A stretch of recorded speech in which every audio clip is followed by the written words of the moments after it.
Bonjour, bien-aimés dans le Seigneur, nous espérons que ce jour se lève dans les bontés de l'Éternel, parce qu'il est écrit, Dieu renouvelle ses bontés dans nos vies chaque matin, ne t'en inquiète même pas, n'en fais même pas un sujet de réflexion, tu es au bon endroit si tu écoutes cette émission.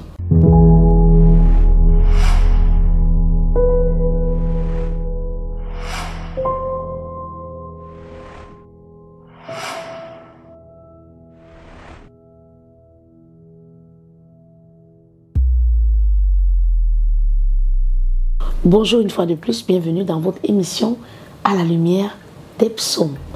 Alors aujourd'hui, ce psaume particulièrement, je l'affectionne.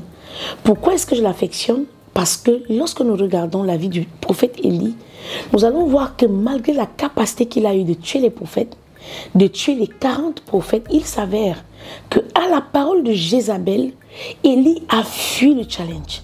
Élie a fui le combat et Élie a marché pendant une journée et s'est réfugié dans le désert.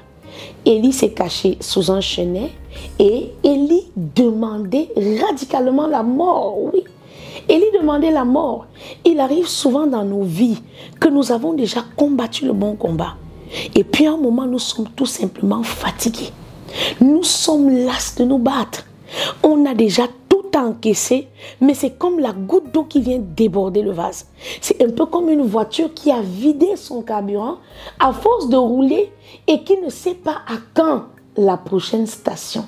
Bienvenue dans la lumière de ce psaume qui apportera quelque chose de nouveau à ta vie.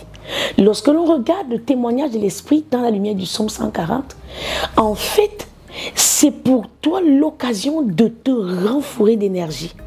Dieu veut que tu saches qu'il y a du carburant.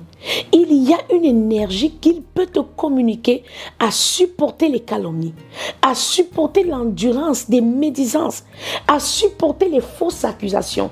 Dieu ne se tient pas à l'écart et puis te dit fortifie-toi et prends courage seulement. Non, il y a de l'énergie. C'est pourquoi il dit tant que le cep est rattaché au serment, tant que le tronc est lié aux branches, le fruit ne dépendra pas de la branche à donner la sève, non. Mais la branche recevra du tronc par le biais de la racine pivotante, le Saint-Esprit te communiquant ce qui est dans le Père.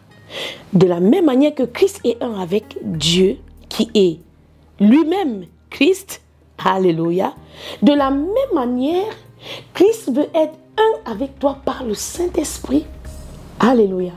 Alors je veux que tu comprennes aujourd'hui, Dieu ne t'a pas abandonné dans cette situation.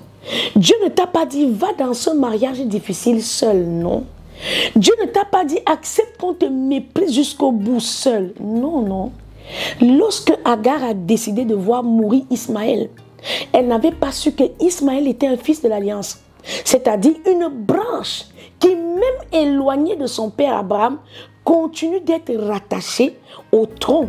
C'est alors que les yeux d'une femme qui ne connaissait pas le Dieu d'Abraham se sont ouverts pour découvrir dans un désert une source d'eau vive. Le psaume 140 devait être pour quelqu'un une méditation permanente quand tu traverses une période où tu es calomnié, où tu es combattu, où tu es hué, parce que Jésus veut t'apporter du soutien, du carburant. Cette méditation sur le psaume 140 a pour sujet la capacité que Dieu donne à ses enfants d'endurer la médisance, la calomnie, le harcèlement dans l'espérance que toute souffrance un jour disparaîtra.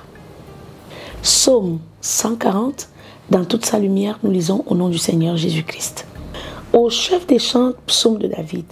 Éternel, délivre-moi des hommes méchants. Préserve-moi des hommes violents, alléluia, qui méditent de mauvais desseins dans leur cœur et sont toujours prêts à faire la guerre. Ils aiguisent leur langue comme un serpent. Ils ont sous leurs lèvres un venin d'aspic.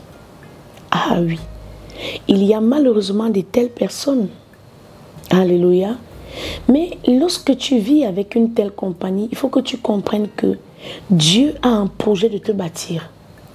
Dieu veut que tu découvres la dépendance à l'Éternel comme un enfant qui dépend de sa mère, comme un nourrisson qui a besoin des bras de sa mère pour être en sécurité. Dieu permet ça, mais c'est pour ton apprentissage. Il exerce tes mains au combat. Alléluia.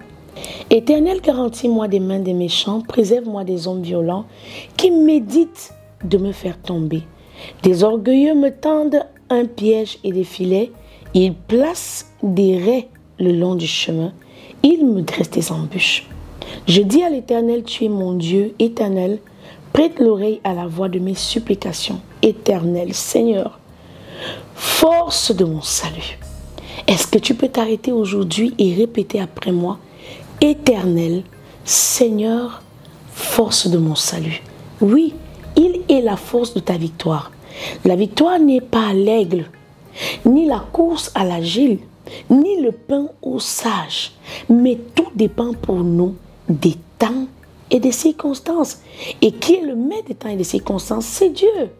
Alors répète cette phrase lorsque l'ennemi t'accable. Répète cette phrase quand tu te sens outragé par des mauvaises paroles. Répète cette phrase lorsque la calomnie et le harcèlement n'en arrêtent plus de déferler sur ton cœur déjà longtemps abîmé. Alors, bien-aimé dans le Seigneur, dis après moi, Éternel Seigneur, force de mon salut.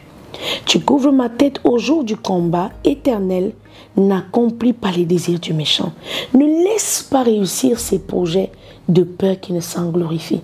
Que sur la tête de ceux qui m'environnent retombe l'iniquité de leurs lèvres et que des charbons ardents soient jetés sur eux, qu'ils les précipitent dans le feu, dans les abîmes, d'où ils ne se relèvent plus. L'homme dont la langue est fausse ne s'affermit pas sur la terre.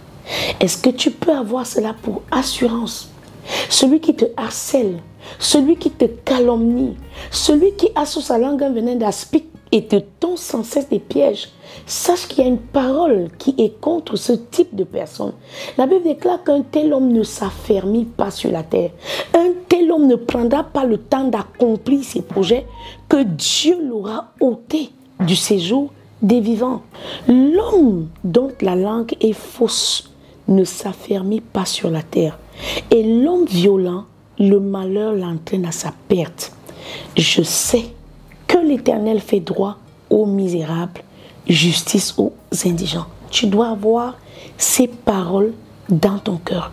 On va revenir sur ces 3 phrases que tu dois être capable de méditer tel un carburant lorsque tu te sens acculé par l'ennemi et dans l'étreinte du filet de l'oiseleur, car c'est lui qui rompt ce filet. Je sais que l'Éternel fait droit aux misérables, justice aux indigents. Oui, les justes célébreront ton nom, les hommes droits habiteront devant ta face. Alors, bien-aimés, nous allons revenir sur ces 3 pompes. Est-ce que c'est du super? Est-ce que c'est de l'essence? Est-ce que c'est du gasoil? Est-ce que c'est du pétrole? Dieu a pourvu pour tout type de personnes une essence particulière pour faire fonctionner le moteur de sa foi. Quelles sont donc ces 3 phrases? Numéro 1, Psaume 140, verset 8. Éternel Seigneur, force de mon salut. Tu couvres ma tête au jour du combat. Source d'énergie numéro 2. L'homme dont la langue est fausse ne s'affermit pas sur la terre. Psaume 140, verset 12. Et l'homme violent, le malheur l'entraîne à sa perte. Dernière source d'énergie ou alors dernier carburant. Psaume 140, verset 13. Oui, je sais que l'Éternel fait droit aux misérables, justice aux indigents. Bien-aimé, attache-toi à cette source, attache-toi à cette grande force, attache-toi à la parole, car tant que le cep demeure rattaché au serment, il portera du fruit. C'était votre émission à la lumière du Psaume 140. Rendez-vous pour un prochain numéro. Que Dieu vous bénisse.